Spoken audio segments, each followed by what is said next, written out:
नमस्कार दोस्तों। आज मैं आप सबके सामने एक हॉरर स्टोरी लेके आई हूँ, तो चलिए शुरू करते हैं। अगर वक्त के पन्नों का हिसाब लिया जाए तो दास्तां करीब 100 साल पुरानी है। राजस्थान में कोटा के पास एक हवेली है। वीरान नहीं, बकायदा आबाद है एक परिवार के लोगों से, मगर तबाह है एक रूह से। जी हाँ, इस हवेली में ज़िंदगी और मौत साथ साथ रहते हैं। अगर हादसों को देखा जाए तो यहाँ मौत ज़िंदगी पर बहुत ज़्यादा भारी है। एक रश्मि अब तक कई लोगों के जान ले चुकी है। वह रश्मि एक तवाइफ थी जिसका कभी जलवा हुआ करता था, मगर दो भाइयों ने उस पर अपना दावा ठोंक दिया। नाच देखने के दौरान झगड़ा हुआ, फिर झगड़ा शुरू हुआ और फिर इस झगड़े में जो हुआ उसकी निशानी थी एक मौत। वो रश्मि झगड़े में बेमौत मारी गई। ये किस्सा है करीब 100 साल पहले का, लेकिन आज भी वो उसी हवेली में दिखती है। नाच गाने घुंघरुओं की आवाज़ के साथ हवेली में लोग रहते हैं, मगर खौफ के बीच कई असमय मौत हो चुकी है। कहानी की शुरुआत होती है एक दिन से। उस दिन सूरज ढल रहा था, शाम घिर आई थी। तभी कोटा के चमकरी गांव की इस हवेली से अचानक एक चीख गूंजती है। आवाज़ किसी लड़की की है। कहती है, मुझे हवेली से मत निकालो, ये मेरा घर है, वरना मैं तुम सबको बर्बाद कर दूंगी। कोई कुछ समझे इससे पहले एक और चीख गूंजती है, मगर इस बार चीख में मौत की तकलीफ भी घुली हुई थी। पानी पानी कराहने की आवाज़ के साथ कोई लड़की पानी मांगती है। ये वाकया कहीं और होता तो शायद कोई ना कोई मदद के लिए आ भी जाता, मगर इस गांव में हर कोई डर से सहम सा जाता है, क्योंकि पिछले कई दशकों से ऐसी चीखें इस हवेली से निकलती रही हैं और लोग कांपते हुए सुबह का इंतज़ार करते हैं। इस हवेली के मालिक विजय तोमर कहते हैं कि यहाँ पहले सब कुछ ठीक था, लेकिन धीरे धीरे ये दिक्कत बढ़ती ही गई। यहाँ घुंघरुओं की आवाज़ सुनाई देती थी, नीचे की आवाज़, नाचने की आवाज़, इस तरह प्रॉब्लम क्रिएट होती रही। तांत्रिकों को बुलाया गया, कभी कभी आवाज़ें आती, आपको घर छोड़कर जाना पड़ेगा, ये मेरा घर है, इस तरह से लोगों को डराने की आवाज़ आती थी। हम लोग खौफ के साए में जीने लगे, लेकिन सवाल ये था कि आखिर ये लड़की है कौन और इसका इस घर से क्या रिश्ता है। क्यों दिन ढलते ही इस हवेली के पास से होकर गुजरने वाले रास्ते पर कब्रिस्तान सा सन्नाटा पसर जाता है और एक अजीब अनमनी से लड़की इस हवेली में भटकती दिखाई देती है। कभी झरोके से झांकती तो कभी हवेली की छत से टकटकी लगाए किसी मुसाफिर का इंतज़ार करती। बताते हैं कि उसकी नज़रें कलेजे को चीरती सी लगती है, मगर कभी लोग उसकी नज़र के दीवाने थे। वहाँ जहाँ वह खड़ी होती थी वहाँ आसपास खड़े होकर लोग उसका दीदार करना चाहते थे। जिस घर में वह रहती थी उसकी खिड़की पर लोगों की नज़रें टकटकाई लगी रहती थी। इंतज़ार करते थे लोग कि कब वह खिड़की खुले और उसका दीदार हो। ऐसा जलवा था रश्मि का। इस हवेली के आसपास रहने वाले बुज़ुर्ग बताते हैं कि इस हवेली में से एक खूबसूरत सी लड़की निकलती थी, जिसे जिसे जो वो पकड़ने की कोशिश करते तो वह बिल्ली बन जाती थी। आज वह कोठी में ज़िंदगी और मौत दोनों का बसेरा है। यहाँ गुज़रे दौर की तवाइफ रश्मि की रूह भी रहती है और इस कोठी के मालकिन भी, मगर मौत के साए में लगातार सांसें लेती है।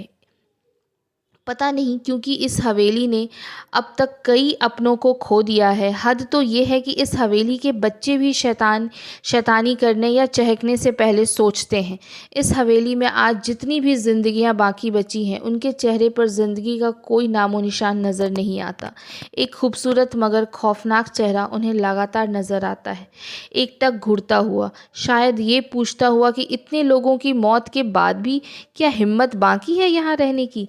मगर रश्मि आखिर क्यों इंतकाम की आग में झुलस रही है?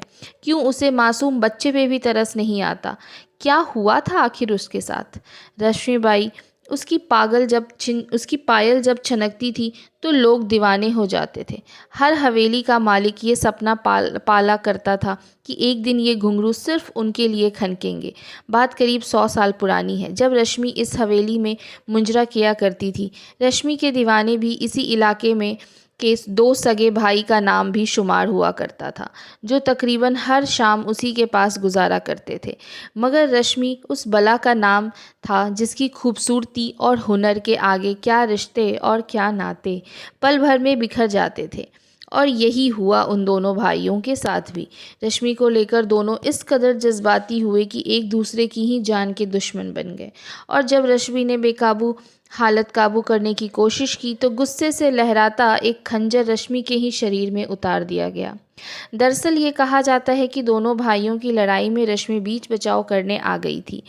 वो चाहती थी कि दोनों में खून खराबा ना हो, लेकिन हुआ उसका ठीक उल्टा। खून तो हुआ, लेकिन उन दोनों भाइयों में से किसी का नहीं, बल्कि रश्मि का, जिसका कोई कसूर था ही नहीं। अगर कोई कसूर था तो उसकी खूबसूरती का कसूर था, तो उसकी दीवानगी का कसूर था, कि उसकी चमकती कमर और बल खाती चाल की, जिस पर वहाँ से 7 कोस दूर तक वाले भी खींचे चले आते थे। लेकिन आज उसकी उसी खूबसूरती पर 2 भाई ऐसे टूटे कि आपस में ही भिड़ गए और खंजर रश्मि के सीने में घुसा दिया। वो खंजर बहुत गहरा जख्म छोड़ गया था। जिंदगी की सांसें उसकी छूटती जा रही थी और मौत दस्तक दे चुकी थी। और फिर रश्मि के साथ ही नाच गाना ठिठोली मस्ती सब कुछ वहीं ख़त्म हो गया, उसकी मौत के साथ ही। और ये मौत इस हवेली पर इतना भारी पड़ा, वक्त बीतता गया मगर उसकी यादें कभी धुंधली नहीं पड़ती भी कैसे, क्योंकि रश्मि ने तो इस हवेली को कभी छोड़ा ही नहीं। वो आज भी लोगों को नज़र आती है, मगर गाती गुनगुनाती नहीं, बदहवास घूमती हुई, याद करती हुई उन सुनहरे दिनों की, जब एक महफिल उठती नहीं थी कि दूसरी सजने को बेताब लोग वहां पहुंच जाते। फ़र्क सिर्फ इतना था कि 100 साल पहले इस हवेली से निकला हर कदम मस्ती से झूमता हुआ निकलता था, मगर आज यहाँ से लाशें निकलती हैं। इस बारे में हवेली मालिक विजय तोमर बताते हैं, मेरी माँ को एक दिन साया दिखाई दिया, उसके बाद उनकी मृत्यु हो गई। इस तरह रश्मि का प्रकोप हमारी हवेली पर हमेशा खौफनाक साये की तरह पड़ता गया है। एक बार एक एक करके मेरे 3 बच्चे और 3 पत्नियों को भी जान से हाथ धोना पड़ चुका है। हालांकि अब इस हवेली को बचाने की जिम्मेदारी विजय पर ही है।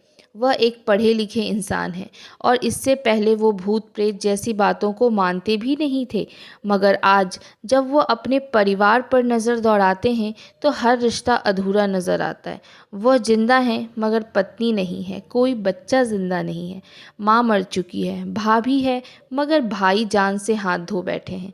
कहते हैं कि तोमर परिवार से पहले इस हवेली में गुप्ता परिवार रहा करता था, लेकिन लगातार कई मौतों ने गुप्ता परिवार को इतना तोड़ दिया कि उन्होंने कौड़ियों के दाम ये हवेली बेच दी। खरीदी तोमर परिवार ने, और खरीदते ही इतना सब कुछ हो गया। बूढ़े बच्चे जवान एक एक करके 8 लोग मौत के मुंह में समा गए। फिर सहारा लिया पूजा पाठ का। नतीजा इस बार उसकी जान गई जिसने पूजा करवाई थी। इस हवेली के बारे में पुरानी मालकिन आखिर क्या सोचती हैं? इस बारे में पुरानी मालकिन गुप्ता बताती है कि आगरा रोड पर बसा चमकरी गांव है। वक्त के पलों में बुनते बुनते आज तकरीबन 100 साल गुजर चुका है, लेकिन उस हादसे के बाद यहाँ कुछ भी नया नहीं हुआ। रश्मि का सच क्या है यह हम नहीं कह सकते। हाँ, इतना ज़रूर कह सकते हैं कि यहाँ रहने वाले दोनों परिवारों में बेहिसाब बेवजह मौतें हुई हैं, और अगर ये सब कुछ इत्तेफाक है तो यकीनन बहुत ही खौफनाक इत्तेफाक है, शायद रश्मि के खौफ से कहीं ज़्यादा खौफनाक। सो धन्यवाद दोस्तों, ये कहानी यहीं पे समाप्त होती है। बहुत ही छोटी सी कहानी है, पर काफ़ी डरावनी और रूह को झकझोर देने वाली कहानी है। और अगर आपको ये छोटी सी कहानी अच्छी लगी हो तो प्लीज़ मेरे चैनल को सब्सक्राइब कीजिए, कहानी को लाइक कीजिए। Thank you so much.